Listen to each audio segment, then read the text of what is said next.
Hello guys, welcome. जैसा कि हम लोग जानते हैं कि ईपीएफओ एग्जाम आने वाला है और उसमें एक बहुत ही इम्पोर्टेंट टॉपिक है लेबर लॉ। ठीक है। इससे पिछली बार भी बहुत सारे क्वेश्चन पूछे गए थे ईओ और एपीएफसी के एग्जाम में, और इस बार भी बहुत सारे क्वेश्चन पूछे जाने की उम्मीद है। ठीक है।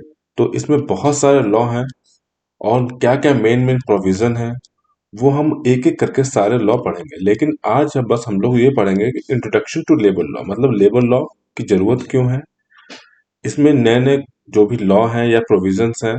ठीक है, क्योंकि कोड बने हुए हैं। सरकार ने 4 कोड बनाए, उनमें कौन कौन से लॉ इनने मर्ज कर दिए वो देखेंगे।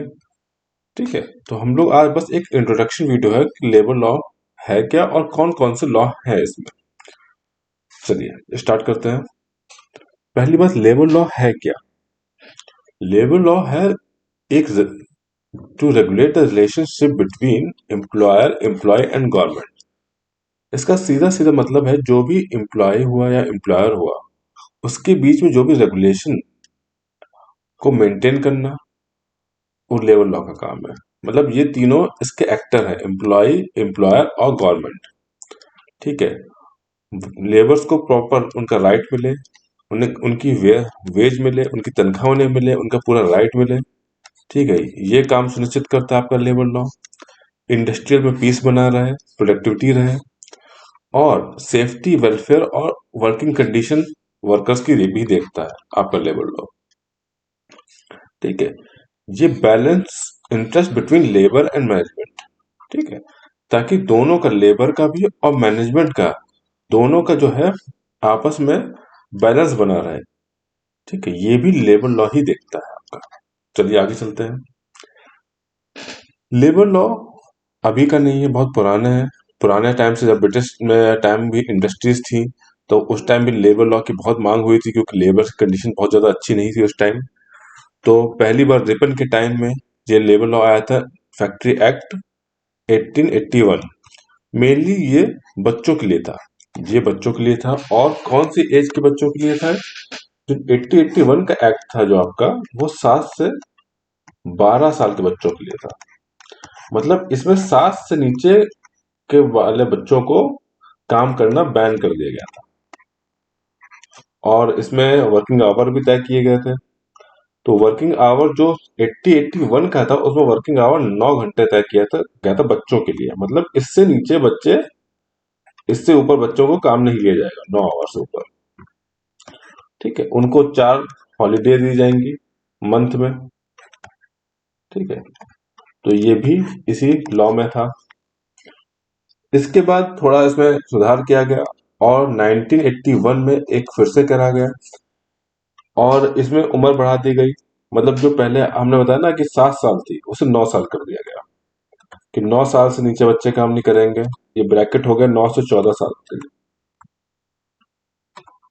ठीक है। और यहाँ 9 घंटे काम से इसे 7 घंटे काम कर दिया गया, कि 7 घंटे से ज्यादा काम नहीं लिया जाएगा बच्चों से। ठीक है। और इसमें जो है उनके लिए क्या कहते हैं, महिलाओं के लिए भी घंटे का प्रोविजन लाया गया था, और उनके उसे भी कम किया गया था। ठीक है। वर्किंग आवर जो है महिलाओं के लिए भी कम किए गए थे, जो कि 11 आवर कर दिया गया था, ये महिलाओं के लिए। उसके बाद माइनिंग एक्ट आया 1911 में, क्योंकि माइन सेफ्टी और उनके वर्कर्स के लिए, उनकी वर्किंग कंडीशन के लिए लाया गया था। फैक्ट्री एक्ट 1912 आया। ठीक है। उससे उनकी सेफ्टी के लिए। और फिर ट्रेड यूनियन एक्ट 1926 आया। ट्रेड यूनियन एक्ट का लाने का मतलब था, जो यूनियंस थे उनके, जो वर्कर यूनियंस थे उन्हें मान्यता देने के लिए ट्रेड यूनियन एक्ट लाया गया था। तो ये बहुत पुराना एक्ट है। ट्रेड यूनियन एक्ट तो अब भी उसमें है, वर्किंग में है, और बाकी ये अभी नहीं है। बाकी अभी इनकी जगह नए रूल आ गए, नए लॉ आ गए। ट्रेड यूनियन एक्ट अब भी है। चलिए आगे चलते हैं। तो हम लोग को जो नए चार, सरकार जो नए 4 कोड लेके आई है, उन्हें लाने की जरूरत क्या पड़ी। 4 कोड लेके आई, उसमें सारे बहुत सारे लॉ लेके आई। उन 4 कोड्स में पहले क्या था कि कम से कम 40 प्लस सेंट्रल लेबर लॉ थे और कम से कम 100 प्लस जो होंगे स्टेट लेबर लॉ होंगे। हर स्टेट के अलग अलग लेबर लॉ थे, क्योंकि लेबर लॉ जो है कॉन्करेंट सब्जेक्ट है। ठीक है, तो स्टेट और सेंट्रल दोनों लॉ बना सकती है लेबर लॉ पे। सेंट्रल भी लॉ बना सकती है और स्टेट भी बना सकती है लॉ। ठीक है, तो इससे पहले 40 सेंट्रल लॉ थे और 100 प्लस स्टेट लॉ थे, तो बहुत ज्यादा ही कॉम्प्लेक्स और ओवरलैपिंग थी। ठीक है, तो सरकार चाहती थी कि इसे सिंप्लीफाई कर दिया जाए, तो सिंप्लीफाई ही करने के लिए इन सबको कंबाइन कर दिया गया और 4 लेबर कोड बनाए गए। कौन से, ये देखिए। पहला बनाया गया कोड ऑन वेजेस, दूसरा बनाया गया इंडस्ट्रियल रिलेशन कोड, तीसरा बनाया गया कोड ऑन सोशल सिक्योरिटी और चौथा बनाया गया occupational safety health and working condition code 2020। तो सबसे पहले 2019 में कोड ऑन वेजेस आया था, उसके बाद 2020 में ये तीनों कोड आए। ठीक है, आगे देखते हैं। अब हम लोग ये देखेंगे कि हर कोड में कितने जो है मर्ज किए गए। ठीक है, क्योंकि मैंने बताया ना कि 40 प्लस लेबर लॉ थे, तो उन्हें मर्ज करके 4 लेबर कोड में डाल दिया गया। तो पहले जो कोड ऑन वेजेस है 2019 का, उसमें 4 जो लॉ थे वो डाले गए। पहला था payment of wages act 1936, minimum wages act 1948, payment of bonus act 1965, equal remuneration act 1976। तो जितने भी सैलरी और वेजेस से रिलेटेड लॉ थे वो एक में मर्ज कर दिया गया और उन्हें कोड ऑन वेजेस में डाल दिया गया। ठीक है, मेन ऑब्जेक्टिव क्या था इस कोड का, कि फेयर वेजेस मिले, टाइमली पेमेंट हो और जेंडर इक्वलिटी बनी रहे, मतलब औरतों और मेल्स और फीमेल्स को दोनों बराबर का हक मिले और वेजेस मिले। फिर आया इंडस्ट्रियल रिलेशन कोड 2020, इसमें 3 करेगा। इसमें trade union act 1926, industrial employment standing order act 1946, industrial dispute act 1947। तो इसमें 3 लॉ मर्ज कर दिए गए। ठीक है, अच्छा, इनका क्या काम था कि इंडस्ट्रियल पीस और फास्टर डिस्प्यूट रेजोल्यूशन। ठीक है, ट्रेड यूनियन एक्ट जो है वो यूनियंस के जो मान्यता को देखता है। ठीक है, उन्हें रिकॉग्नाइज करने के लिए काम करता है। इंडस्ट्रियल एम्प्लॉयमेंट स्टैंडिंग ऑर्डर, उनकी तनख्वाह उनका तनख्वाह कितनी रहेगी, उन पर पेनल्टी कितनी पड़ेगी, उनकी लीव्स कितनी रहेंगी। ठीक है, तो ये सब जो है स्टैंडिंग ऑर्डर्स के अंदर आता है। और कोई भी अगर मान लो एम्प्लॉय या वर्कर में, एम्प्लॉयर और वर्कर में डिस्प्यूट हो जाता है, तो उस वो आता है इंडस्ट्रियल डिस्प्यूट एक्ट 1947 के अंदर। चलिए आगे देखते हैं।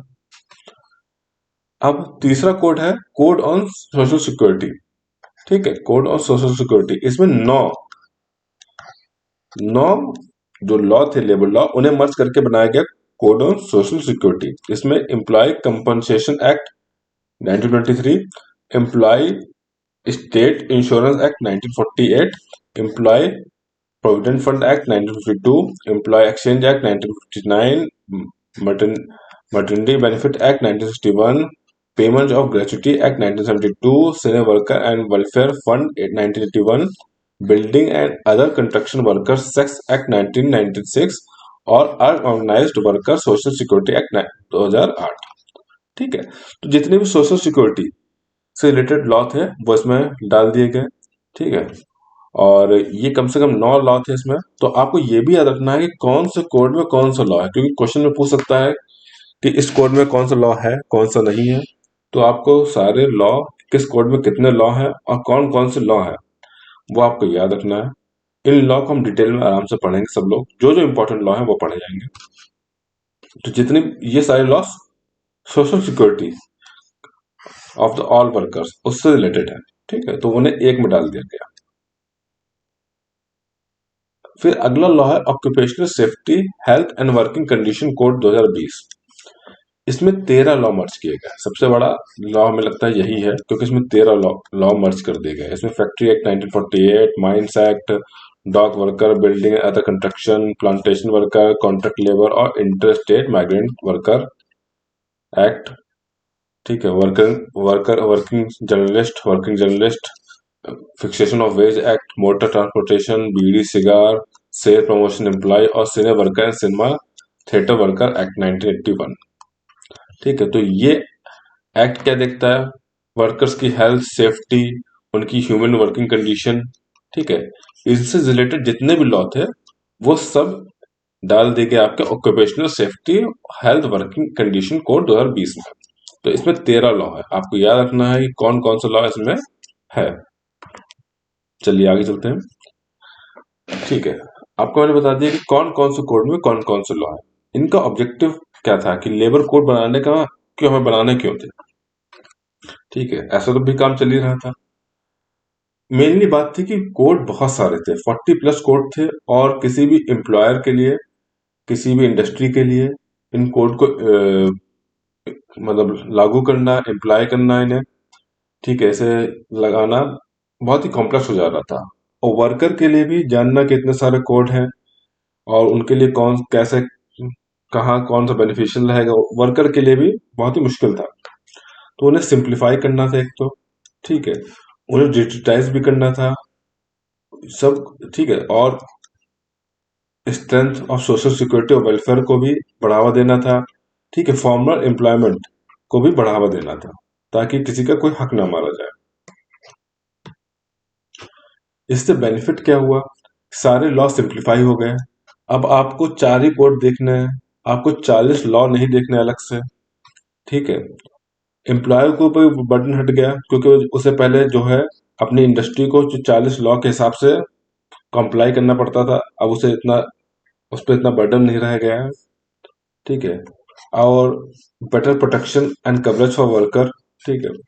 और तीसरा है कि डिजिटल रजिस्ट्रेशन और ई इंस्पेक्शन जैसी सुविधा भी इसमें इन लॉज में जोड़ दी गई। जैसे आपने सुना होगा ई श्रम पोर्टल, और इंस्पेक्शन, ई इंस्पेक्शन जो जो भी इसमें ऐड कर दिया गया है, इसमें इंस्पेक्टर आके इंस्पेक्शन करता है, वो भी आप सब पोर्टल से ही होगा। तो वो जैसे उस जैसी सुविधा भी इन कोर्स के थ्रू माध्यम से दी जाएंगी। क्या चैलेंज है, ठीक है, क्या दिक्कतें आएंगी? क्योंकि हमने बताया ना कि कोर्ट जो लेबर लॉ है ये कॉन्करेंट लिस्ट में आता है, मतलब स्टेट जो लॉ बनाता है वो भी बना सकता है, स्टेट जो है जो सेंट्रल लॉ बनाए हैं उन्हें भी अप्लाई कर सकता है। तो बहुत से स्टेट जो है डिले कर देते हैं उन लॉ को अप्लाई करने में, या फिर अपना लॉ बना देते हैं, तो प्रॉब्लम यहाँ पर आ जाती है, ठीक है। जो छोटी इंडस्ट्रीज हैं उन्हें इन लॉ के बारे में, उनके वर्करों को इसके बारे में पता नहीं है, लेस अवेयरनेस है, ठीक है, तो उसे बढ़ाना पड़ेगा। अभी बहुत सी जगह नहीं पता है, छोटी छोटी इंडस्ट्रीज चल रही है इंडिया में जिन्हें, जो इस लॉ के या फिर लेबर लॉ को नहीं लागू करती हैं, और उनके वर्कर्स को भी नहीं पता रहता है इतना ज्यादा, ठीक है। और दूसरी तीसरा है balancing worker protection with business flexibility. देखिए, अगर आपको इंडस्ट्रियल रेवोल्यूशन लाना है, इंडस्ट्रीज को बढ़ावा देना है, तो और ऊपर साथ साथ में आपको वर्कर का भी प्रोटेक्शन करना है, तो दोनों के बीच आपको बैलेंस बना के चलना पड़ेगा। तो ठीक है, ऐसा ना हो कि सिर्फ वर्करों के हित की बात करी जाए और इंडस्ट्री को पीछे छोड़ दिया जाए। तो दोनों को बैलेंस बनाने का भी काम, इसका एक चैलेंज वाला काम है ये। आगे फ्यूचर इम्पैक्ट क्या होगा इन लॉ का? ठीक है, देखिए, जितनी ज्यादा इंडस्ट्रीज बढ़ेंगी, जितना ज्यादा काम बढ़ेगा, ठीक है, उतना हम लोग ईज ऑफ डूइंग बिजनेस में आगे बढ़ेंगे, ठीक है। और इन लॉ की वजह से हम लोग को जो वर्कर की कंडीशन, लिविंग कंडीशन है उनकी, जो वो इम्प्रूव होगी, फर्दर इम्प्रूव होगी, ठीक है। और जो हमारे लॉ है वो जो इंटरनेशनल लेबर्स, इंटरनेशनल स्टैंडर्ड्स हैं जो आईलॉ बनाता है, उसके साथ भी कंप्लाई करेंगे, ठीक है। तो इसका फ्यूचर इम्पैक्ट ये होगा। अच्छा, ऐसा है कि बहुत से लॉ इसमें, मैंने कहा ना कि जैसे ऑक्यूपेशनल में 13 लॉ ऐड कर दिए गए, इंडस्ट्रियल रिलेशन में 4 लॉ ऐड कर दिए गए, लेकिन ऐसा है कि और भी बहुत सारे लॉ थे जो नहीं ऐड किए गए इन कोर्ट्स में, ठीक है। ये लॉ लेबर लॉ तो है, लेकिन इन्हें मर्ज नहीं किया गया। जैसे मैं कह सकता हूँ कि bonded labour system, child labour act, ठीक है, employ liability weekly, fatal accident, public liability insurance या labour law exemption and from return and registration act. तो ऐसे कम से कम 7-8 लॉ हैं जिन्हें इनके साथ मर्ज नहीं किया गया। आपको एमसीक्यू में पूछ सकता है, इन्हें देख के कि कौन सा लॉ इसमें से मर्ज नहीं किया गया, तो एक बार आप इसे देख लीजिए। इंपॉर्टेंट है कि इसमें से ये सब लॉ जो है आपके मर्ज, ये अभी वर्किंग है, लेकिन बस ये उन 4 कोड के साथ मर्ज नहीं किए गए। ठीक है, तो इसका फिर यही कंक्लूजन निकलता है कि कैसे हम लोग के लेबर लॉ इसे सिंप्लीफाई करा गया है और कैसे हम लोग को ये बहुत ही वर्कर्स के लिए बहुत ही जरूरी। ठीक है, तो ये हम लोग का जो लेबर लॉ था, इसमें हमने आप ये जान लिया है कि कौन कौन से कोड हैं और कौन कौन से जो इसमें है लॉ मर्ज कर दिए गए हैं।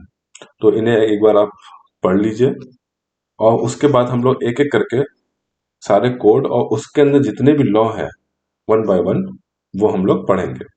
ठीक है, थैंक यू वेरी मच।